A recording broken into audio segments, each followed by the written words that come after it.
உலகில் எத்தனையோ வகையான மீன்கள் இருக்கின்றன.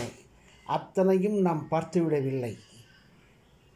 ஏதாவது நம் அக்வேரியத்திற்கு சென்று அதை பார்த்திருக்கின்றோமே தவிர நேரடியாக நாம் கடலில் இறங்கி பார்ப்பதற்கு நமக்கு வசதியும் இல்லை, நம்மளால் அது முடியவும் செய்யாது. அயல்நாட்டவர்கள் இதற்கென்றே சில பேர் அந்த உடைகளை அணிந்து கொண்டு ஆராய்ச்சியின் பெயரில் கடலுக்கு அடியில் சென்று அத்தனையும் மீன்களையும் அவர்கள் கண்டு ரசிக்கின்றனர். அதுபோன்ற வாய்ப்புகள் நமக்கு கிடைப்பதில்லை. கிடைத்தாலும் நாம் முயற்சி செய்வதும் இல்லை. காரணம், நாம் ஒவ்வொருவருக்கும் வாழ்வாதாரத்திற்கே நாம் போராட வேண்டியிருக்கின்றது. நம்முடைய குழந்தைகளையும் பெற்றோர்களையும் உற்றார்களையும் மனைவி மக்களையும் அனைத்தையும் காப்பதற்கும் அவர்களுக்கு உணவளிப்பதற்கும் நாம் இறை தேட வேண்டியிருக்கின்றது. நாம் இறை தேடும் நேரத்தில் இந்த மீன்கள் இறை தேடுவதை நாம் இங்கே காண முடியும். ஆனபடியால் நமக்கு இந்த வாய்ப்புகள் கிடைப்பது மிகவும் மிகவும் கடினம். இருந்தபோதிலும் இதுபோன்ற கடைகளிலும் மீன் விற்பனை கடைகளிலும் அக்வேரியங்களிலும் இந்த மீன்களை நாம் சென்று ரசிக்க முடியும். இதில் ஒவ்வொரு நாடுகளிலும் மிக பிரம்மாண்டமான அளவில் இந்த அக்வேரியங்களை அமைத்து தந்திருக்கின்றார்கள். நேரடியாக நாம் கடலில் மூழ்கி இந்த மீன்களை பார்ப்பது போன்று நமக்கு அமைத்து தந்திருக்கின்றார்கள். பல நாடுகளில் இந்த காட்சிகள் இருக்கின்றன.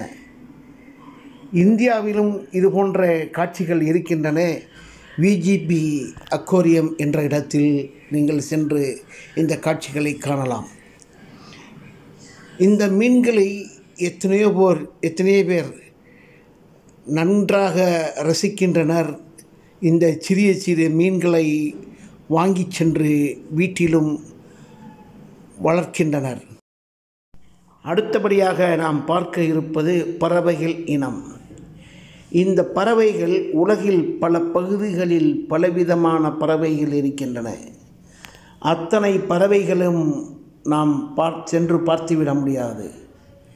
இருந்தபோதிலும் அந்த பறக்கும் பறவைகளை ஃப்ரீயாக திரிந்து பறவைகளை பிடித்து வந்து கூண்டில் அடைத்து வைத்திருக்கின்றனர். எதற்காக? இந்த பறவைகளை நாம் எடுத்து சென்று நம் வீட்டிலே வளர்த்து இந்த பறவைகளை இதனுடைய ஆக்டிவிட்டீஸை நாம் பார்க்கும்போது, இதனுடைய நகர்வுகளை நாம் பார்க்கும்போது கவனிக்கும்போது நம்முடைய மனதில் உள்ள அழுத்தங்கள் அத்தனையும் பறந்து போய்விடுகின்றன. அதற்காகத்தான் இந்த பறவைகளை பிடித்து வந்து விற்பனை செய்கின்றனர். நாமும் அதை வாங்கி சென்று நம் வீட்டில் வளர்க்கின்றோம். இந்த பறவைகளை குழந்தைகள் பார்க்கும்போது குதூகலம் அடைகின்றன. அந்த குதூகலமும் அந்த குழந்தைகள் அடையக்கூடிய அந்த பரவசமும் நம்மை மகிழ்ச்சி அடைய செய்கின்றன. இதுவரை நாம் பார்த்தது பறப்பன நீந்துவன.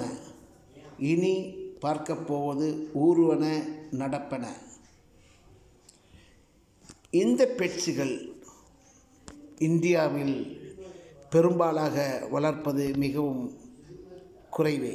காரணம் என்னவென்றால், குழந்தைகள் இவற்றை பார்க்கும்போது சில குழந்தைகள் பயந்துவிடும் என்பதால் இதுபோன்ற ஊர்வன பாம்புகள், பல்லிகள், சிறிய முதலைகள் போன்ற சிறிய வகையான ஆமைகள் போன்றவற்றை இந்தியாவில் பெட்ஸாக வளர்ப்பது மிகவும் கம்மியே. அயல்நாடுகளில் வளர்க்கின்றனர். பாம்பை கண்டால் நாம் அனைவரும் அலறி அடித்து கொண்டு ஓடுவோம். கம்பு எங்கே என்று தேடுவோம் அடிப்பதற்கு. ஆனால் அயல் நாடுகளில் அதையும் எடுத்து சென்று வீட்டில் வைத்து வளர்க்கின்றனர். நம்மளால் முடியுமா? அது முடியவே முடியாது.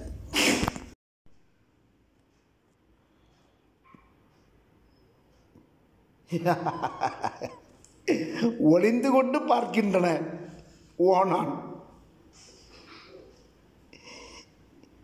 நாம் எப்படி இதை பார்ப்பது? இது வெளியில் வந்தால், இந்த ஓணான் வெளியில் வந்தால் நாம் அலறி அடித்துக்கொண்டு ஓடுவோம் இல்லையா? கூண்டுக்குள் வளர்க்கின்றன. பல்லி, ஓணான் போன்ற வகைராக்கள். இது என்ன தெரிகின்றதா? எலி. எவ்வளோ அழகாக இருக்கின்றது இந்த எலி. நாம் இந்த மாதிரி எலியெல்லாம் இதுவரை பார்த்ததே இல்லை. ஆனால் நம்ம நாட்டில் இருக்கும் எலியை பார்த்தாலே அலறி அடித்துக்கொண்டு எல்லோரும் ஓடுவார்கள். பெருச்சாளி என்று சொல்வார்களே,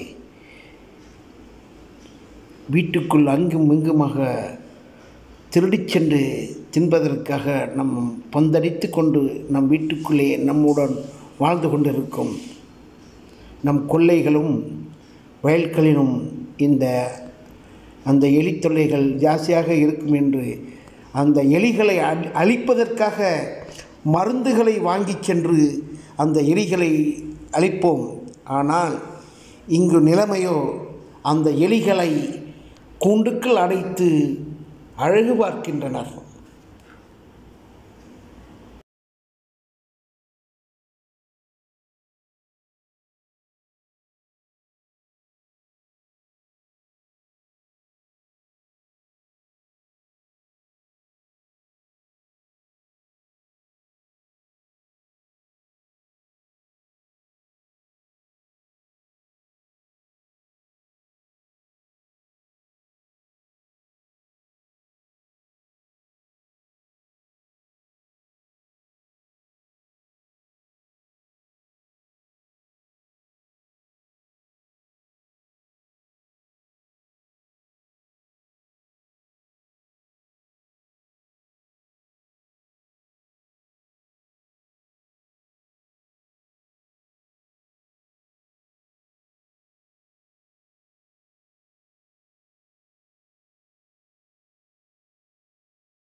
அடுத்தது கேட்ஸ், பூனை வகைகள்.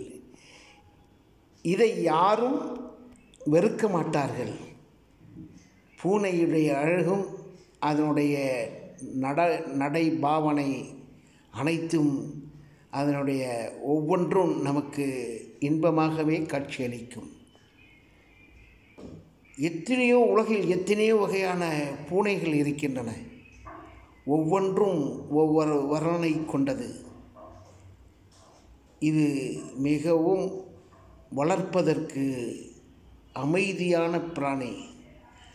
இதனுடைய நடப்பதும் நமக்கு காதுகளுக்கு கேட்காது. மிக அழகாக காட்சியளிக்கும், அன்போடு நம்முடன் இணைந்திருக்கும் ஒரு மிருகம் என்று சொல்வதை தவிர்க்கலாம். அழகிய பெட்ஸ் என்று சொல்வதே இங்கு சாலச் சிறந்ததாகும்.